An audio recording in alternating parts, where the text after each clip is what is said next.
ちは。銀座成功堂斉藤久志です。日本刀の美、今回は台湾台北市にやってまいりました。こちらはちょうど春節ということもあり、そのお正月の様子もお届けしたいと思います。そしてこちらにお住まいの日本刀のコレクターをお尋ねし、海外の方から見た日本刀の魅力、素晴らしさ、さまざまなお話を伺いたいと思います。どうぞよろしくお願いいたします。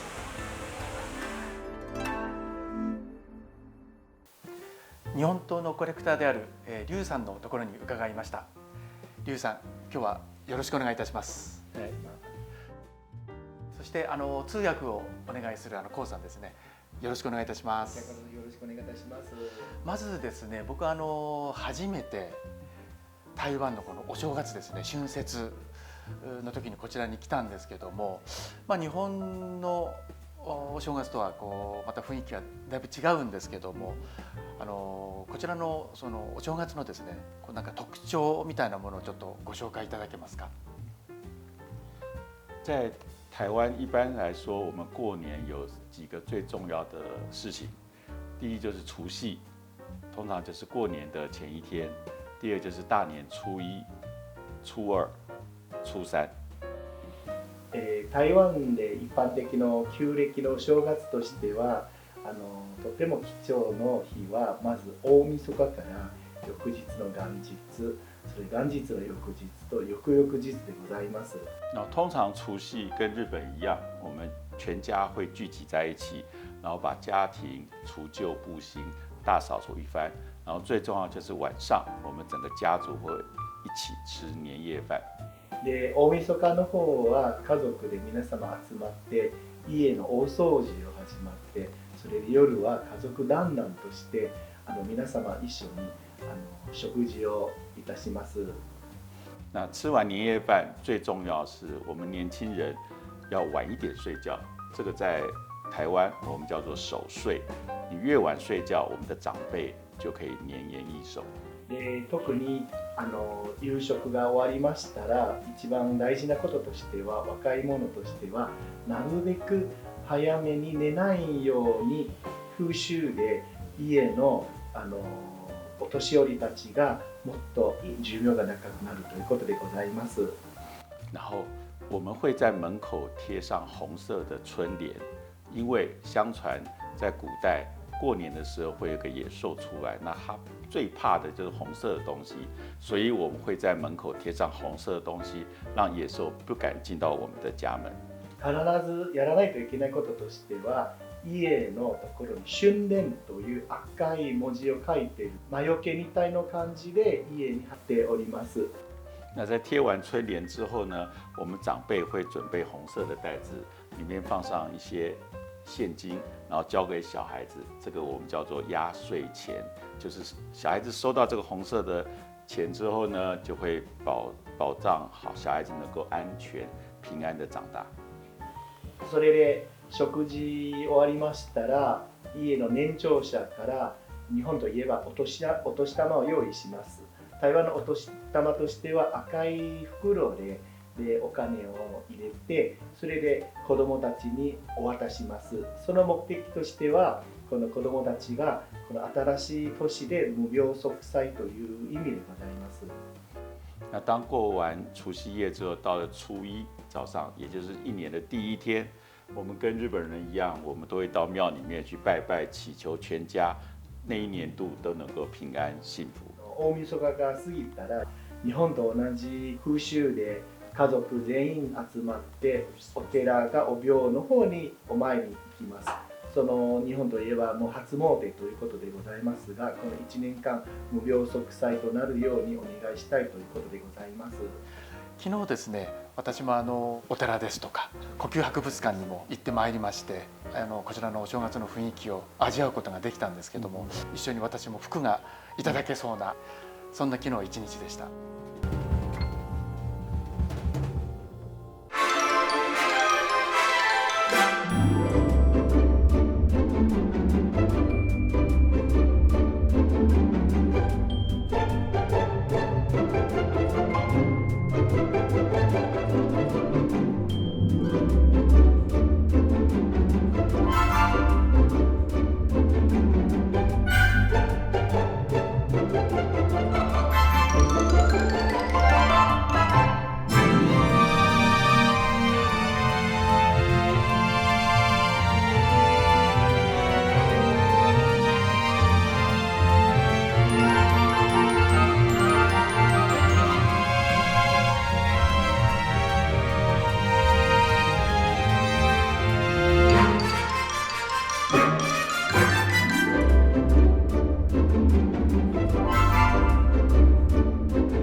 れではですね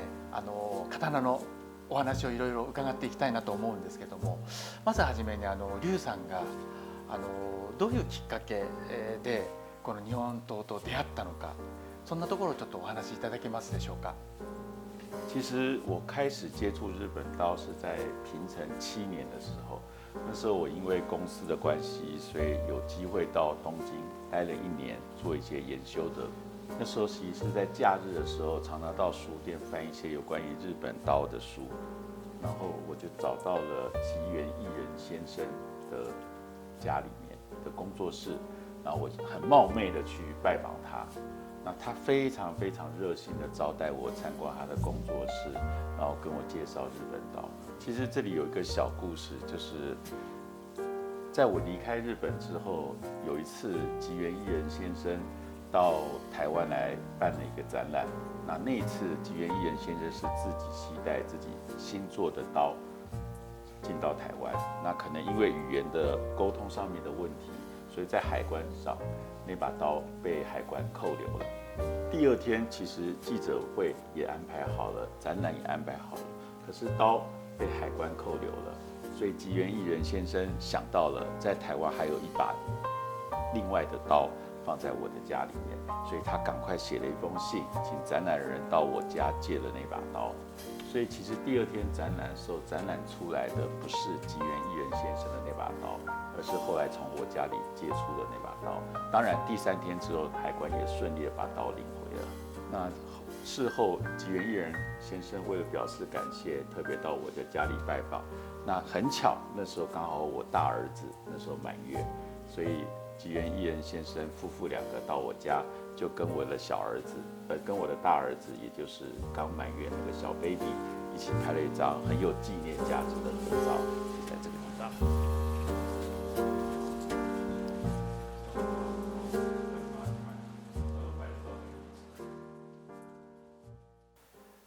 具体的な劉さんがその刀の好きな理由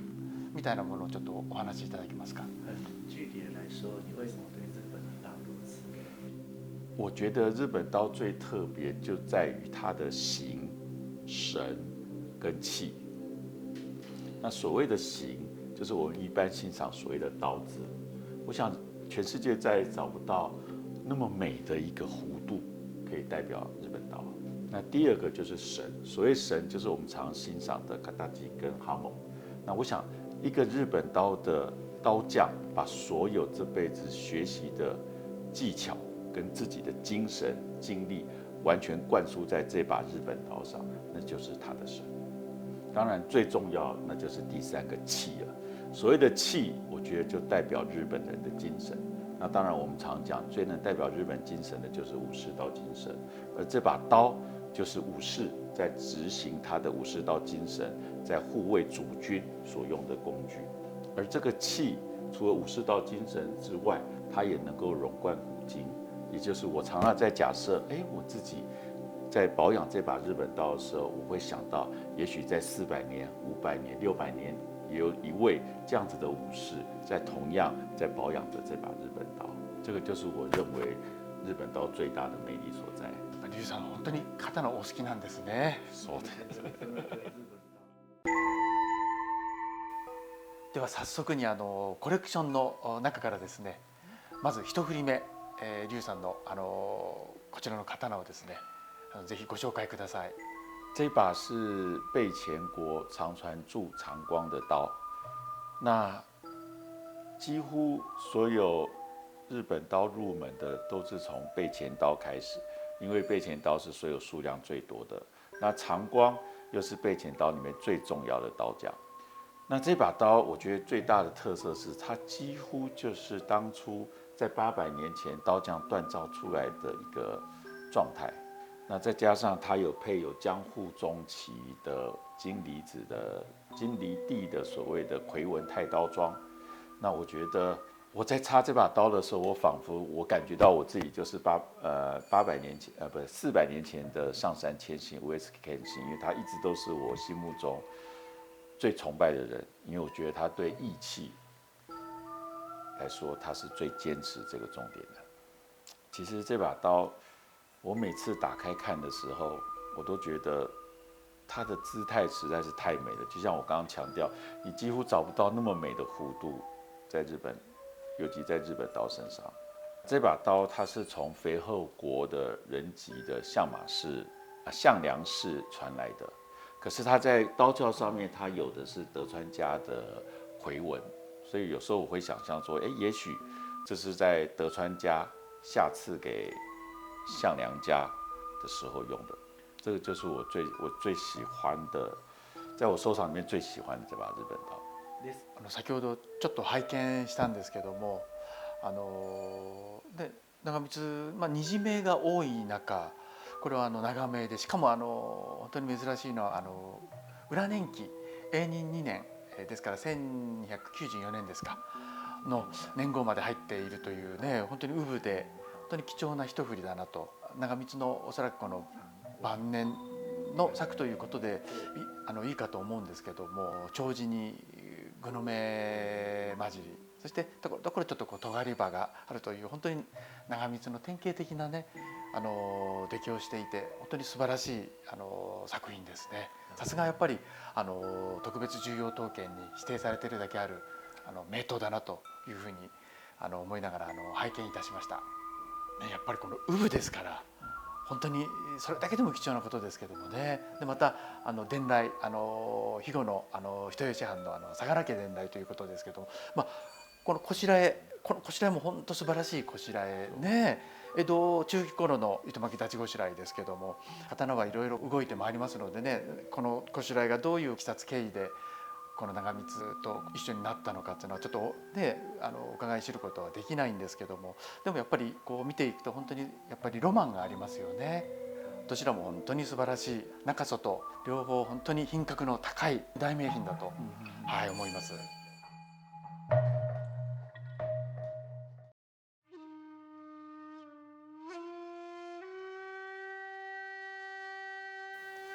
劉さん、それでは2振り目コレクションの中からですね、ぜひご紹介ください。其实这把刀跟刚刚的长光，我很难去分出所谓的最喜欢跟第二喜欢。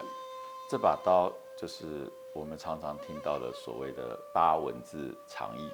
那大家都知道，长义跟卡内米茨大概就是南北朝最能代表的两位刀匠。那当你拿起这把刀，你很快的就会被它的厚重跟豪迈所感动。那它之所以叫做八文字长义，最主要就是大概在500年前吧，那个北条家侵略了多贺谷家，那多贺谷家请求佐竹家去支援，那我们的佐竹义重将军就是拿了这把刀，把北条的武士从头劈下去，那个人最后呈现一个八字，所以在跌到了马下面，所以这把刀就有了这个外号叫做八文字。我甚至也有收到了佐竹县现在秋田县现在的知事，也是佐竹先生，透过在台湾的办事处赖给我，希望我能够好好保存这把刀。我一直相信，对日本刀来说，我并不是一个拥有者，我只是一个过客，所以我会好好保存每一把在我手中经过的日本刀，然后把它传给下一位接手的人。先ほどこちらも拝見したんですけども、本当にずしっと手持ちはいいんですけども、ずしっとこの重量感で本当に健全な丁技の刀ですね、これ。ですからその八文字丁技というその号がついていますけども、その由来が本当によく持って拝見すると分かる。ね、これ本当に豪刀、名刀ですけども豪刀ですよね。これ以上健全な南北朝期の刀はないんじゃないかってぐらい、ね、本当に素晴らしいですね。でまたそこまでまた歴史的なことまで分かってるっていうのは、これもまた一つ本当に貴重なことですよね。ですからその佐竹の県知事ですかが大切にしてほしいという気持ちも本当によく分かるですね。この刀はですね、今現在特別重要刀剣に指定されているんですけども、まだ無冠の時からよく知っている刀で、その時からもう本当にこんだけ健全で豪壮な丁技は本当に他にないなと思っていたんですけども、ね、それがこうぐっと回って最後、ね、今こう劉さんのところにあるで、また僕再会できて、ね、すごく懐かしくまた嬉しく思いながら先ほど拝見しました。我相信它会在台湾保存得非常好，请各位导友们放心。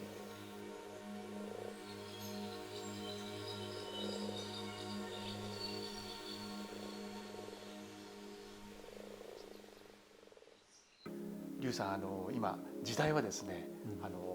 今世界中今どんどんこう速い速度で変化をしていってます。刀剣界もですね、同じようにこう今どんどん変化をしていくんですけれども、この伝統工芸技術ですね、これを守ること、それから継承、そして未来についてですね、どのように劉さんお考えですか？其实说建议不敢当，不过我有一种感觉，我记得从我10几20年前开始，我每一年到大刀剑士去参观，我就发现有个问题，大概除了刀剑店的 staff 之外，几乎很难找到比我更年轻的。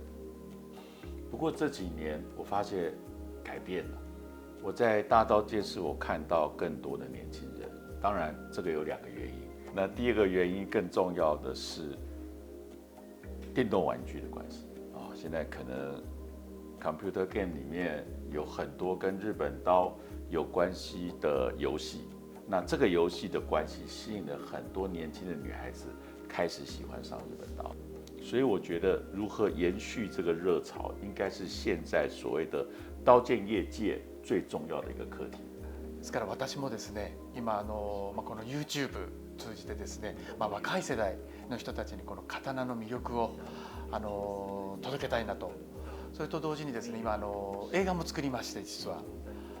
その映画もですね、世界中いろんな方に見ていただいて、その刀の魅力をですねお届けしたいなというふうに、私も今なんとか微力ながら頑張っております。お願いします。日本刀の美、今回はいかがでしたでしょうか。さまざまなお話をお伺いし、コレクションより2振り、貴重な刀をご紹介いただきました。太刀の長光、そして八文字丁技、どちらも出来が素晴らしく、またその内容に終始圧倒されました。日本刀を好きな思い、そして魅了される気持ちに国境はないと改めて感じました。これからも日本国内、そして海外へと日本刀の魅力を求めてまいりますので、今後ともどうぞよろしくお願いいたします。本日はありがとうございました。